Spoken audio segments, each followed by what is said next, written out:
What's up, YouTube? It's your boy King Say So. Before we get to it, make sure you like, comment, subscribe. Check out the search box. Follow my channels. Hit the like button because we are on the road to 100K. Make sure you watch the full video. Let's get right into it. Man, what's up, everybody? Welcome back to another episode of EOS. It's 1090 Jake, man. I'm rocking with y'all rocking with me. And for this video, we're going to be speaking on Unfoonk, the YSL member who snitched worse than Gunna. That's what you name yourself. With the release of Gunna's new song addressing his snitching, a video went viral of the song killing the vibe of an entire club. Dirk called him a rat while speaking with academics. Boosie called him a rat while speaking with Vlad. And it's uncertain who actually within hip-hop is willing to stand next to him.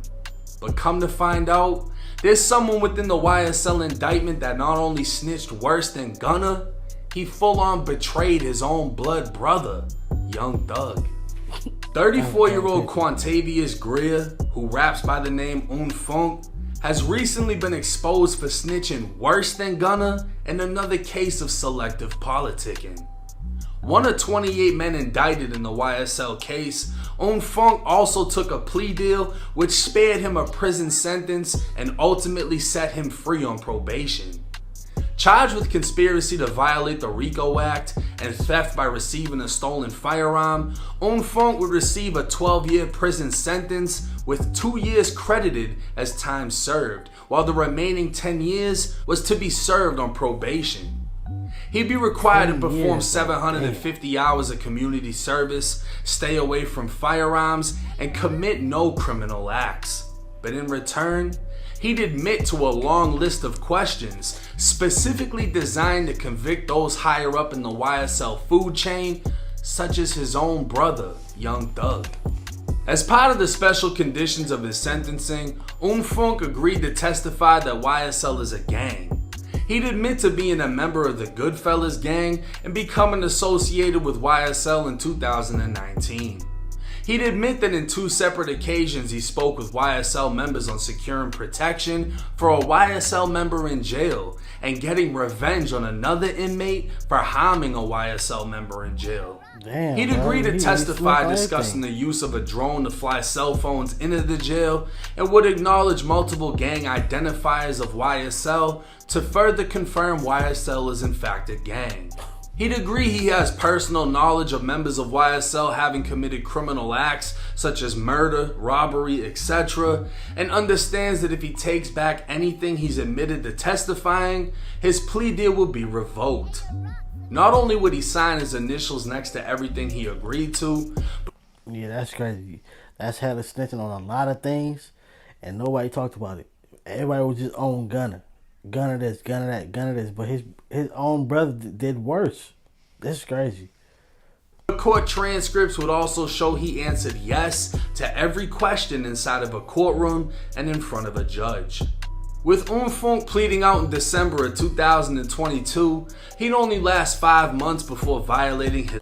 I think the only reason why Gunna thing, the reason why everybody was talking about it is because it was a video of it. This paperwork, that was a video, and it came out before did it come out before he got released or after he got released?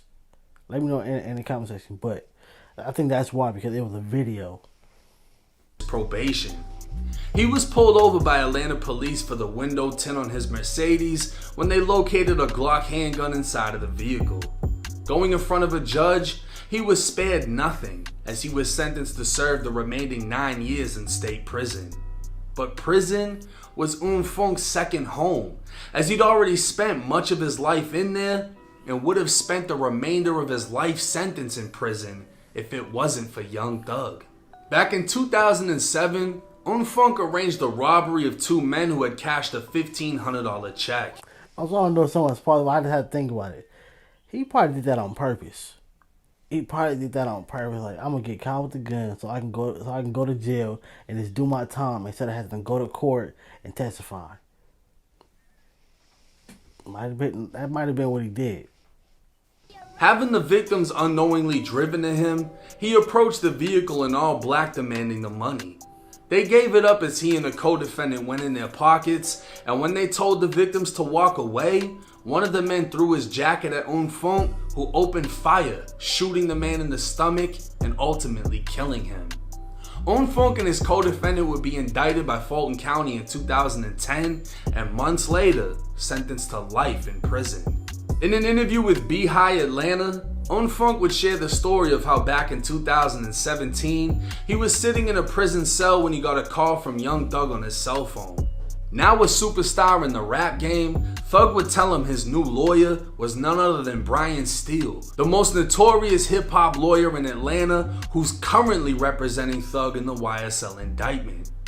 Unfoonk would later speak with the lawyer who promised his release within the next 2 years, and in a series of appeals and motions, Young Thug was able to finance and essentially buy back his brother's freedom. A selfless act that would end in betrayal, as Unfoonk, who only served 11 years of his life sentence, agreed to testify against the very gang Young Thug is alleged to have founded. Maybe it's the fact that Gunna's a successful rapper that makes him the most hated within the YSL indictment. But in all reality, there's many more that have done worse against YSL and specifically against Thug, who have yet to be publicly shamed.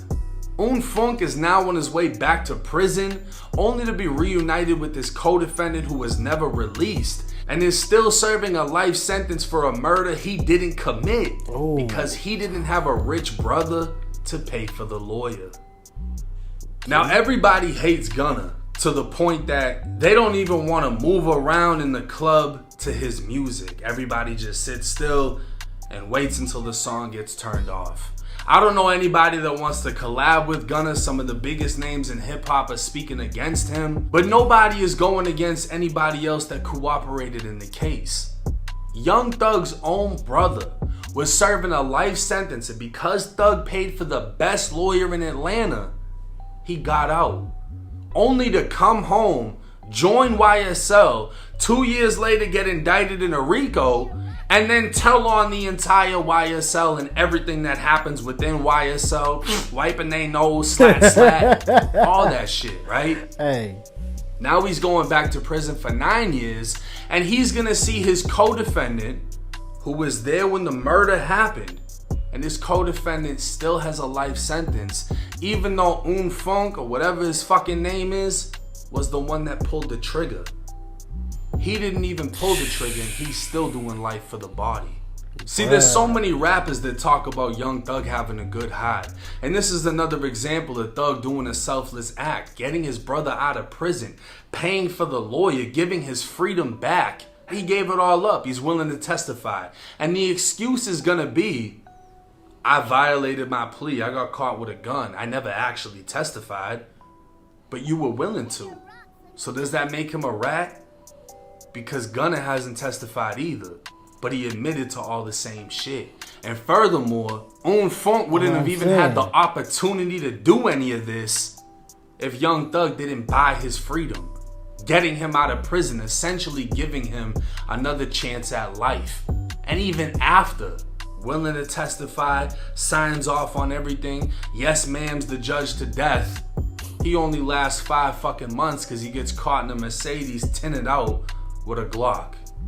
It's almost like he didn't want to be free. He's been locked up since he was like 18, did 11 years, got out for 2 years, went right back.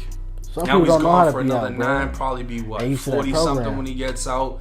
Probably won't even get out. Probably do some dumb shit just to stay in there. He seems to be more comfortable in there than out here. But it just goes to show you, it's selective politicking.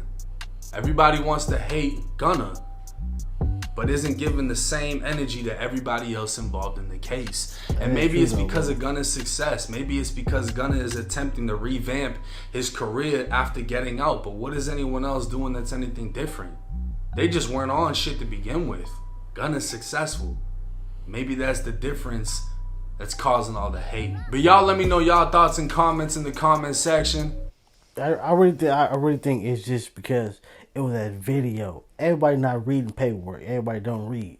People, and then everybody don't see the platforms that's showing that paperwork. This is my first time ever seeing that he had some paperwork. We all seen that he took a plea deal. Yeah, we all seen that, but we didn't see he was in there. Yes, ma'am. Yes, ma'am. Yes, ma'am. Yes, ma'am.